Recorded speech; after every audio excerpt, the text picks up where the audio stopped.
Yes, everybody, welcome back to Talking Wolves. We're here for a brand new match preview again on the channel. Hope you guys are keeping well. And we're back Premier League action, and we're hoping, obviously, to bounce back after Saturday's disappointing defeat at Molineux against Brentford. This weekend, we're on our travels. We're taking on Tottenham Hotspur, a team who've had a pretty good season considering their sort of injuries and issues that they've had under Ange Postecoglou for their first full season with the Australian in charge. But giving my thoughts on it in today's video, and of course, it'd be great to hear your thoughts later on as well in the comment section down below. But like I said, it'd be a big opportunity for Wolves to bounce back after such a frustrating afternoon against Brentford. You look on paper, the stats seem to be in Wolves' favour, but just never really got going. And of course, we had the unfortunate news of the injury of Matheus Cunha, which I'll touch on shortly as well. But Tottenham at the moment just sat inside that top four, ahead of Aston Villa, comfortably ahead of Manchester United as well. And they're sat 15 points ahead of the Wolves, who are currently sat in 11th place in the league. So we're still doing okay. We're still in a good position. Historically, in this season, away from home, we haven't been great, but we've picked up a little bit of form there, really, since Christmas time. Away from home, we've been slightly better.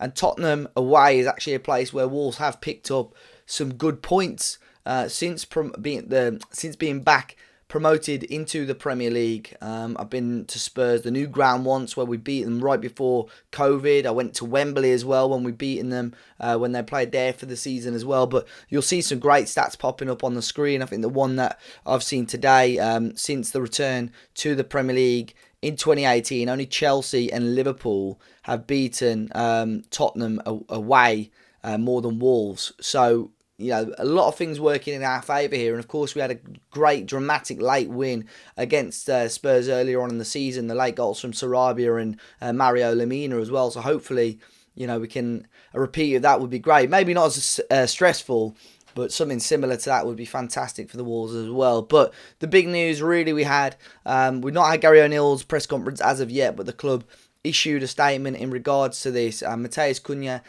definitely going to be out of this game. It sounds like he could be out for a short while with an injury that he picked up in that game against Brentford. So lots of different reports on this. Wolves have put it out there. Gary O'Neill didn't really want to put a time frame on it, which I think is probably wise. We've seen players have time frames before, and for whatever reason there's been setbacks, and it frustrates fans, it frustrates the media and so on. Mainly because Pedro Neto, obviously, he put on his Instagram, I'll be back in a couple of weeks, and it was about a month and a half to 2 months before we saw him come back. Cunha has sort of done the same. Gary O'Neill's been kept very quiet on it. Sky Sports News had reported that he might be out for the season, which was quickly rubbished by local media, but Cunha says he'll be back in a few weeks. So normally a few weeks is about 3 weeks, but we'll have to wait and see. There's no point in rushing him back. Of course, it would have been nice to see Wolves maybe push to Europe, and maybe we still will. Maybe this is a chance for a certain players to step up. You'd hope maybe Hwang is back fit. Of course, he wasn't part of the squad at all, but he's been seen on the training videos this week. Noah Lemina is another one who isn't quite up to fitness. It's been reported about that, but it sounds like the players are quite impressed with the quality of the young man so far. So maybe he'll play a part, or at least maybe be part of the squad on Saturday against Spurs. But Hwang coming back is huge. And maybe even Nathan Fraser, who I thought was okay on Saturday, but I felt he just maybe needed to be a little bit braver sometime in the attack. But chances like this, getting thrown in at the deep end, can sometimes help players. So be very intriguing how Wolves adjust to this. I think Pedro Neto has been a little bit quiet over the last couple of weeks or so, so I'd really like to see him step up if he can as well. I felt, it was difficult against Brentford. I think they pinned a couple of men on him, made it very difficult for him.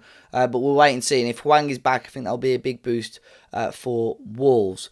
But let me know your thoughts on that. The Cunha news is frustrating. He started to hit a little bit of form, so it's going to be a big loss for Wolves. But with Hwang coming back, of course, Son Heung-min is going to be coming back for Spurs. Came on, got the assist for their late winner last week, so they're getting some great quality back into their team. James Maddison back in as well. We played him just at the right time, if you remember, at Molineux, because they had a lot of suspensions and a lot of injuries. So it's going to be a slightly different task for Wolves today, but you would this weekend. But you would assume Spurs being at home, they like to attack, have a little bit more of the ball. And believe it or not, that does tend to suit Wolves a little bit more, playing on that counter attack. So we'll have to wait and see how it does work in our favour. Before we move on to my predicted lineup, a big shout out once again to our friends over at BetMate. An interesting one today. Of course, I've shown you over the last couple of weeks the different fantasy games they've got, but they've got a full-time results game as well, where basically you have to just pick the outcome of a certain amount of matches, and you get points based on those. As you can see on the screen, it's £5 to enter this weekend. Wolves are included in that as well. And there's a huge prize pot involved as well. So if you want to get involved and join BetMate and check out the many games that they've got on there, you can use the link in the top of the description down below. If you use the code TW10 or use the link, you'll get a £10 bonus when you put £10 into your account as well. As always, guys, 18 plus, please do gamble aware and UK residents only. And we'll check out my predicted lineup now as well. A difficult one, really. I think with the disappointment of the Brentford game, I think it does open up opportunities for certain players. But I think in this situation, it's playing Spurs away. I think Jose Sá will, of course, keep his place in goal. Fans, rightly or wrongly, frustrated with that first goal, especially with Jose Sá. Ryan Aït-Nouri, left wing back, could be a big game for him. We need a lot of impact from him and both Nelson Semedo as well on the right-hand side. Max Kilman, I think Craig Dawson keeps his place for this one with Totti Gomez returning as well. I say returning, I mean he started but got subbed off at half-time on Saturday. A lot of calls possibly for maybe Santi Bueno to come in, but I think that back three for now I think will stay as it is. I think João Gomez and Mario Lemina will both keep their place in the centre of midfield as well. And then the front three, if Hwang is fit, I think he's got to start, and I think he starts Sarabia and Pedro Neto. Quite a flexible front three, you would hope, for Wolves. But let's wait and see. It's going to be a tough game, very tough game indeed. But I spoke to Spurs fan Matt to get his thoughts ahead of this game and how Spurs have been getting on with life under Ange Postecoglou. So then, guys, delighted to be alongside Matt for the Spurs perspective on today's video. Matt, thanks for jumping back on Talking Wolves. How you keeping, mate? Yeah, all good. I'm looking forward to a good chat about what I'm hoping will be an exciting game. Yeah, fingers crossed. I mean, we've had some great games, Spurs and Wolves, especially since we've been back in the Premier League. But talk to me about Spurs so far, Matt. I mean, Ange Postecoglou's come in and done a cracking job so far. Started off really well. You had a little bit of bad luck with suspensions and injuries. But again, since Christmas as well, it's been a solid return to Premier League action for you guys. How are you finding it from a Spurs fan point of view? Look, it's just so much better than we were expecting, and I think that's what we've got to focus on. You know, look, the season's not been perfect. There's been a few games where we've dropped points that maybe we shouldn't have, and I look back at the reverse fixture. Not that we were any good that day, but that it was so late in the day when everything turned around. But look, we're playing the football we want to see. We have players that are giving their all for the club that we're enjoying watching. There's a good camaraderie around the dressing room. It's been a lot better than we were expecting. You know, I think anything compared to last season with the way things ended with Conte and then sacking an interim manager before bringing in another one, I think anything would have been better than that. But we're certainly exceeding expectations on every front. So there's reason to be optimistic. I mean, reason to be cautious as well. But certainly a lot of optimism going around the Spurs fan base at the moment. Yeah, I think, you know, I'm not going to say really vocal, but I made a few comments at the start of the season in regards to the Postecoglou appointment, and I really liked it. I thought it wasn't quite left field by Spurs, but for me, it made sense. You know, there were a lot of managers being, you know, touted around, and you've sort of got those big names always bandied about. But I think Spurs needed to take that different approach and, you know, to go outside of the Premier League and to go outside, let's say, the big five, big six leagues to find that manager. But Postecoglou's a serial winner. Look everywhere he's gone, he's won trophies at different levels. So, and he's got a good mentality, Matt, as well. And I think you bring up the reverse fixture there. It wasn't a fantastic game of football. Obviously, we nicked it with 2 late goals at the end. But that was at a time where you guys, I think we were quite fortunate in the fact that you had a lot of suspensions and a lot of injuries around that sort of time as well. How do you think Spurs have coped? Because, I mean, correct me if I'm wrong, I'd assume you went on a little dip in and around that sort of point of time, but they've sort of reacted quite well, haven't they? And I mean, even with the absence of Son, you know, you've coped and you're doing quite well.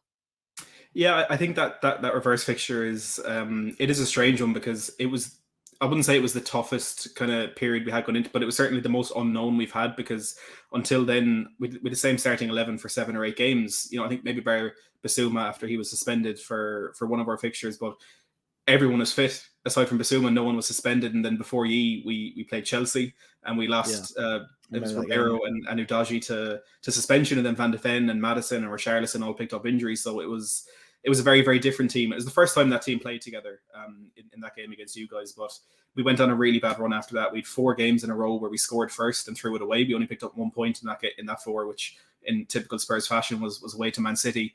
But we have bounced back well, and we've had players filtering through back into the setup kind of since the end of December. But like I said, it's not been perfect, and I kind of said it after maybe 2 or 3 games into that bad run that what we saw in the opening 10 games for Tottenham was the best of the best, and then I think we saw the worst that we were going to see all season in the few games after that, and it was always going to middle out somewhere, Yeah, in between, because it's as good as we were at the start. There's still a lot of new players. It's still a new manager, a new system. And there's a lot to get used to. The honeymoon period went on a little bit longer than we were expecting, and I think some of us kind of started to feel that it was more than a honeymoon period. But we were quickly humbled, I'd say.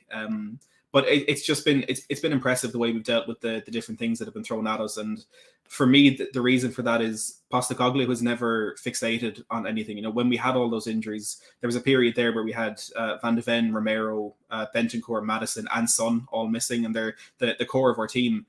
Postecoglou always just said it's something we need to take in our stride. It's something we just have to deal with, and we're going to focus on the players that we have rather than the ones that we don't have. And I think that mentality it's just really important to have, because there was very much a victim mentality around Tottenham last season, and that trickled down right from Antonio Conte. yeah. So yeah, everything the way he's dealt with, you can see how it affects the players, even the fans. And again, it's just enjoyable to see the really different culture that we're enjoying at the moment. Yeah, it's quite easy as well for managers. Like I said earlier, he's a fantastic coach, fantastic manager. But in terms of Spurs, that is by far, in terms of reputation. Celtic are a huge club, but with Spurs, massive Premier League club, there are a lot of managers that can go into that job and almost be overwhelmed, and it's like the club is too big for him. But for me as an outsider, I'm looking at that, and he's like walked in and said, "Look, I'm the boss. This is how we're going to do things," and that's how Spurs have gone about it. And I think one of the biggest challenges, and it's almost not many people are talking about this, the biggest challenges he had was Spurs lost Harry Kane. And it was really how are Tottenham Hotspur, who have almost relied on this guy for so long, how are they going to cope with that? And I think we've seen that. I think we all expected maybe a like-for-like replacement, a number 9 come in. But I suppose before Christmas, Son was playing there quite a bit and stepped up. Richarlison has done that in recent weeks as well. What has been your thoughts on that sort of? And do you think maybe a striker's still going to be coming in the summer? Yeah, I think we will look to try and bring in a striker. And again, I think the way Postecoglou has dealt with this is fantastic. Because the very first question he actually got, outside of how happy you be to Spurs, blah blah blah, the first thing the media asked him was about Harry Kane. And the very first time he was asked, he had a laugh and joke and said he had a bet with his coaching staff about how many questions it would take to get there. And again, I just think it's that just playing down the really, really bad things that are happening, which Harry Kane leaving, of course, has been really important. But at the start of the season, we definitely struggled to figure out the best way to set up our front line. Brendan Johnson was still getting bedded in, and he still is doing that. He's not hit the level we'd want just yet. Richarlison on the left wasn't really performing the way that we wanted. He didn't really have the creativity. So even though Son was up top scoring the goals, out on the left we were certainly lacking a lot. But then when Richarlison, he had surgery back in, I think, October, November, and since he's come back, he's been leading the line. He's got 9 goals in 9, I think, and Son has just been Son out on the left-hand side. And I wasn't particularly surprised that we didn't go for a striker in the summer, because I think when you lose someone like Harry Kane, if you're going to bring in a like-for-like replacement, you're going to be worse. There's no one you can bring in who's going to make you better. Where I thought that the best approach in the first season was to go for a little bit of a different style and try and make the sum of the parts better than what Harry Kane was. And I think we found a good dynamic there. And of course, Madison being back with the team is really important to that. But we've bringing in Timo Werner, who, look, I don't know if we're going to sign him permanently in the summer. I don't know if he's good enough, but at the moment he's offering something very different, where he's our only winger who can take on a man, who can beat someone 1v1. Because Son has never been that player, and Johnson, I think, is more used to playing kind of counter-attacking football with Nottingham Forest. So there's still a lot there to figure out, but I think long-term we do need to look to bring in a number 9, someone who's more of a consistent clinical goal scorer than Richarlison. If he turns out to be that man, absolutely fantastic, but I think I speak for the majority of Tottenham fans when I think we feel this is just a little purple patch at the moment, and as much as we're enjoying it, I think we are looking to probably bring someone else in the near future. Yeah, I totally forgot about the Timo Werner signing as well. It will be interesting, of course. Had a lot of stick during his time at Chelsea, but I think that there's a good player in there. Kicked on when he was back in Germany as well. So it'll be interesting to see how he gets on. Matt, in terms of Spurs players that Wolves need to be looking out for, I'd assume Son may or may not. He'll definitely be part of the squad. I'd assume he might come back into the starting 11. But is there anyone else that Wolves do need to be looking out for ahead of Saturday's game? But Richarlison, with the way he's Yeah. going at the moment, it's a weird one for us right now because there's a lot of players who aren't performing to the level that we'd expect them, like Bentancur and Madison, just back from injuries. They're certainly not at their very best. But when you have someone like James Madison in the team, at any moment something can happen. Yeah. But Son, he's always going to be the one. Disappointing Asian Cup campaign with Korea, and a bit of a storm around there at the moment in terms of some things that happen behind the scenes at the tournament. But when he's in a Spurs shirt, he's just a completely different monster, and he's always the one that we're going to be looking to rely on. There's maybe some good news for you guys. I don't know if you're going to ask me about injuries, but Porro and Udogie both missed training today. So we're not entirely sure who's going to be playing in the fullback position at the weekend. And Porro, I think he's got 7-8 assists already this season, so that's definitely some good news for you guys. Yeah, he's in my fantasy Premier League as well, so maybe I have to have a look at that one. On the flip side of that, Matt, as well, for you guys looking at the Wolves team, I mean, for us, bad news that Cunha is out injured for a little while, but we do have possibly, like you said, Son returning. We're going to have Hwang Ki-chan hopefully returning as well. Are there any other Wolves players that you look at in our team that worry you ahead of Saturday's game? Yeah, look, never nice to see a player get injured, obviously, but I'm kind of happy we won't be facing Cunha at the weekend. He's been brilliant this season.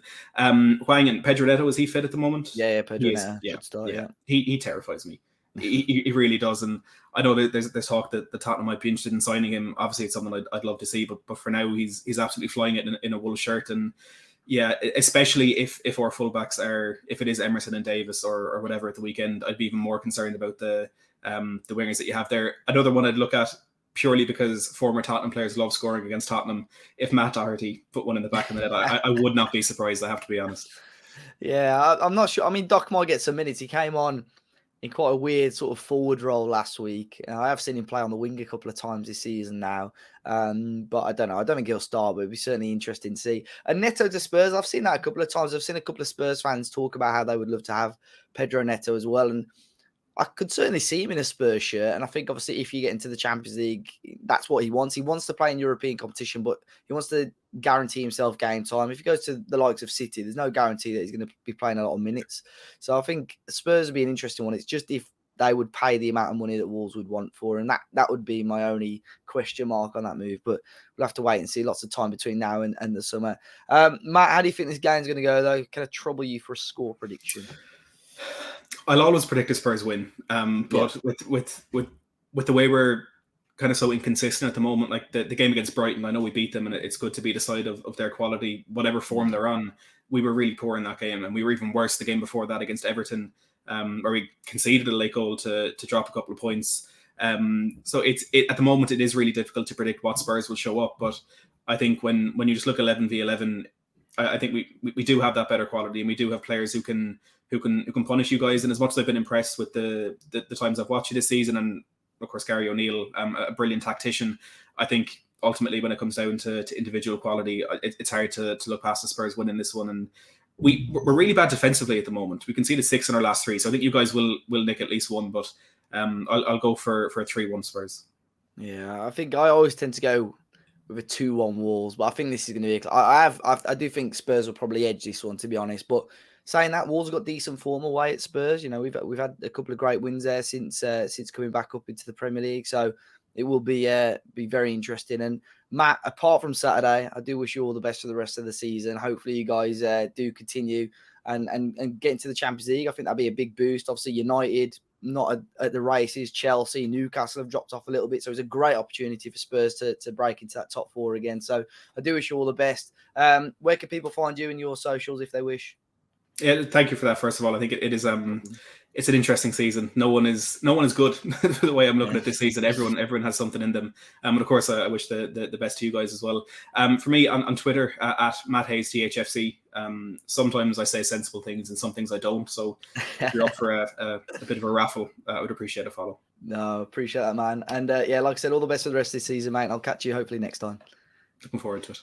So big thanks to Matt. I'll make sure to leave a link to him and his socials in the description down below. Do let me know your thoughts and score predictions, guys. I've got a feeling, I think Spurs are going to be too strong for us, but I just don't know. It's my birthday weekend, guys, so a win would be brilliant. But last year on my birthday weekend, Gary O'Neill actually came to Molineux as Bournemouth manager and stunk the place out and managed to get a 1-0 win. So if Gary O'Neill could do that, he'd take his team to an away game and do the same thing, I'd be more than happy. But it's going to be a very, very tough game for Wolves. But, you know, any sort of points on the board would be great, I think, from this one. Do let me know your thoughts, score predictions. We'll have the review and the fans react out after the game on Saturday. Enjoy the rest of your day, guys. Of course, if there's any big news on the press conferences, you can check it out at Talking Wolves everywhere on our socials. And I'll see you all very, very soon.